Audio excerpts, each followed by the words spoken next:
এই দেখেন, এই যে এটি মাল একদম ড্যামেজ করে ফেলছে, ঠিক আছে।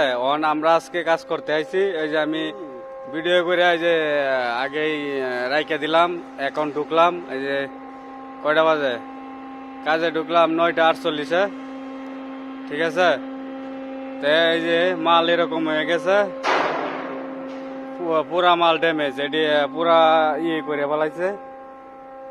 পরে এটি আমরা এই জন্য ভিডিও করে রাখতেছি, যাতে সমস্যা হইলে আমরা দেখাইতে পারি। আমরা দেখেন, এই দেখেন একদম মাল আওলায় ফেলাইছে, এটা একেবারে আওলায় ফেলছে, যখন আলবাইছে মাল পুরাই ড্যামেজ, পুরা মাল ড্যামেজ, ঠিক আছে। এগুলো মাল ড্যামেজ, এবার এগুলো ঠিক আছে, এগুলো পুরাটি ড্যামেজ। আচ্ছা, ঠিক আছে।